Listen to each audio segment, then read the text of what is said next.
நாம எல்லாரும் செல்லமா கருப்பு கலர் அப்படின்னு சொல்லிட்டு இருக்க காளிமார்க் பவுண்டோட வரலாறு விருதுநகர்ல எழுதப்பட்டது. 1916 காலகட்டத்துல விருதுநகரை சேர்ந்த ஒரு இளைஞருக்கு அவங்க அப்பாவோட காஃபி பிசினஸ் பண்றதுக்கு ஐடியா இல்லாதனால வேற ஏதாவது பிசினஸ் பண்ணலாம் அப்படின்னு தேடிட்டு இருக்காரு.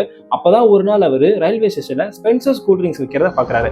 உடனே இவருக்கும் கூல்ட்ரிங்க்ஸ் பிசினஸ் பண்ணலாங்கிற ஐடியா வந்ததுனால கையில இருக்க காசை போட்டு ஒரு ஹேண்ட்மேட் மிஷினை வாங்கி அப்பாவோட பேரான காளியப்பன் பேர்லயே காளிமார்க் அப்படிங்கிற ஒரு பிராண்டை ஸ்டார்ட் பண்ணி விற்க ஆரம்பிக்கிறாரு. அதோட மட்டும் இல்லாம இந்த பிராண்டை ப்ரமோட் பண்றதுக்காக அவர் ஒரு புது ஸ்ட்ராட்டஜியை கையாளுறாரு. இவரே கடைக்கு வந்து கஸ்டமரா போய் சோடா வாங்கி குடிக்கிற மாதிரி குடிச்சு, என்னப்பா இது நல்லா இல்ல, காளிமார்க் வாங்கி வைங்க நல்லா இருக்குன்ற ஒரு சஜஷனை கொடுத்து வராரு.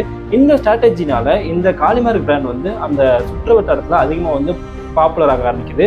அது மட்டும் இல்லாம இதோட யூனிக் டேஸ்ட்னால எல்லாருமே இதை வாங்கி குடிக்க ஆரம்பிச்சதுனால பக்கத்துல இருக்க ஊர்களுக்கும் இந்த காளிமார்க் வந்து ஸ்ப்ரெட் ஆக ஆரம்பிக்குது. ஒரு கட்டத்துல தமிழ்நாடு முழுக்கவே இந்த காளிமார்க் பிசினஸ் வந்து ஸ்ப்ரெட் ஆக பாப்புலர் ஆனதுனால இவங்க 1958 இன்னொரு பிராண்டு காளிமார்க் பவுண்டோ அப்படிங்கிற ஒரு பிராண்டை வந்து இன்ட்ரடியூஸ் பண்றாங்க. இந்த காளிமார்க் பவுண்டோட யூனிக் டேஸ்ட்னால இது இந்தியா ஃபுல்லாவே வந்து பாப்புலராக இருக்குது.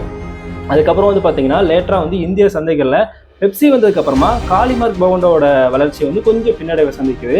அதுக்கப்புறம் இவங்க வந்து அந்த விட்டு இடத்தை குடிக்கிறதுக்காக என்ன பண்றாங்கன்னா, வழக்கமா வந்து காளிமார்க்கும் சரி காளிமார்க் பவுண்டோவும் சரி கண்ணாடி பாட்டில தான் வந்துட்டு இருந்துச்சு. நம்ம வந்து அதை வாங்கி குடிச்சிட்டு பாட்டில் ரிட்டர்ன் பண்ணிடணும். அதுக்கப்புறம் அவங்க அதை ப்ராசஸ் பண்ணிட்டு திருப்பி நமக்கு அந்த கலரை வந்து அதில் வந்து கொடுப்பாங்க. இதுதான் அப்போ வரைக்கும் இருந்துச்சு. இவங்க என்ன பண்றாங்க, கண்ணாடி பாட்டிலுக்கு பதிலாக பிளாஸ்டிக் பாட்டிலுக்கு மாற்றுறாங்க.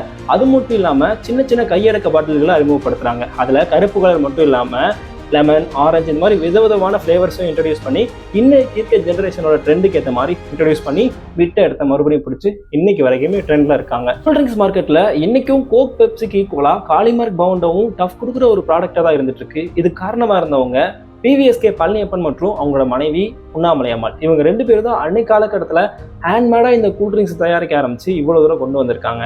இந்த தகவல் பிடிச்சிருந்தா லைக் பண்ணுங்க, கமெண்ட் பண்ணுங்க, ஷேர் பண்ணுங்க. முக்கியமாக நம்மளோட பேஜை Instagram, YouTube, Facebook எல்லாத்துலேயும் ஃபாலோ பண்ணுங்க, சப்ஸ்கிரைப் பண்ணுங்க. தேங்க்யூ.